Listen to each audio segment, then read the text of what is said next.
Welcome to the Cafe of Dreams.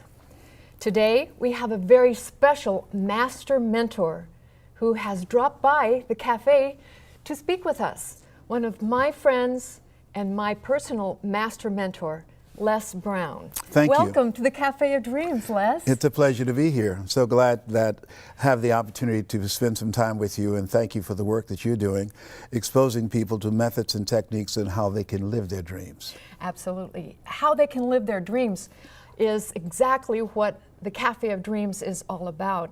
And I wanted to tell you that ever since I was in college, I would follow speakers.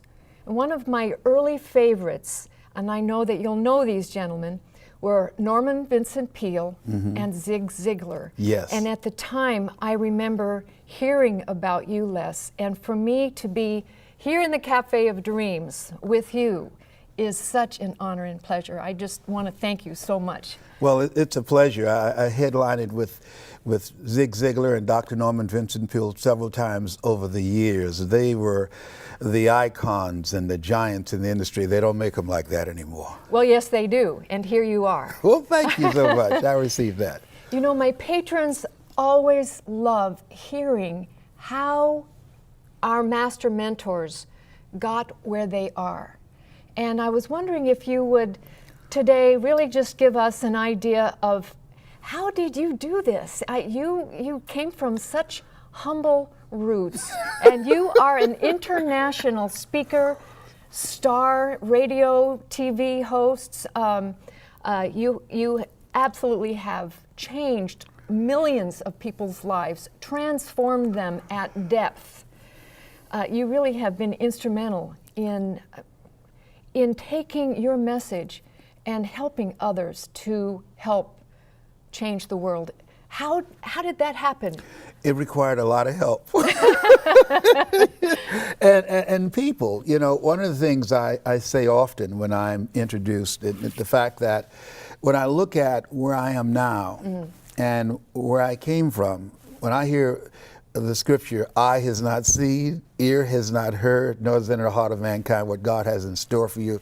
That has a special meaning for me, because being born in an abandoned building on a floor with a twin brother in a poor section of Miami, Florida called Liberty City, being adopted, I always say when I had a talk show years ago in 1992, I would end it by saying, "This has been Mrs. Mamie Brown's baby boy."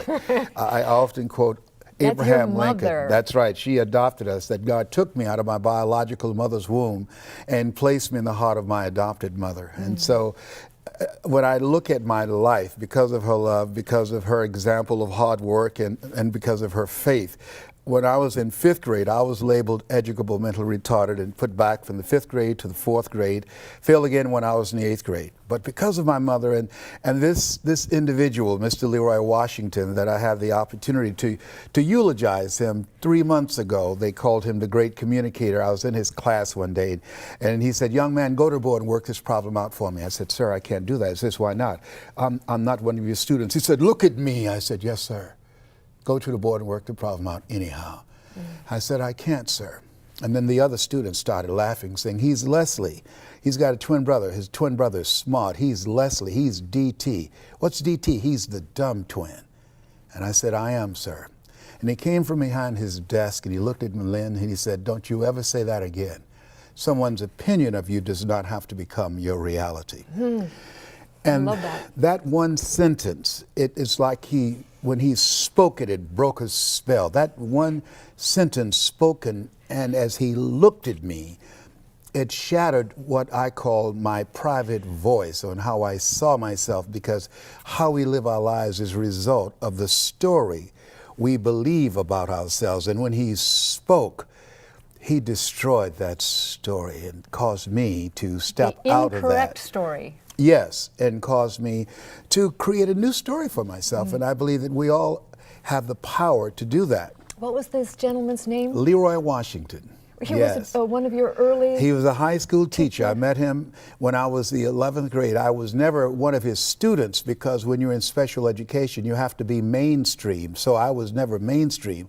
I was in special education from the 4th grade all the way through high school. But I went to his classes after school because he was a speech and drama teacher, and he believed 3 things. Number one, if you want to be successful, he said, work on your mind. He said, you don't get in life what you want, you get in life what you are. And number 2, he said, practice the principle of OQP, only quality people. Who you run around with determines who you will end up with. And 3, and he said, this is major, he said, develop your communication skills, because once you open your mouth, you tell the world who you are. And that's why it's one of my passions of training people how to use their voice, their minds, and their skills to empower and bring the best out of people.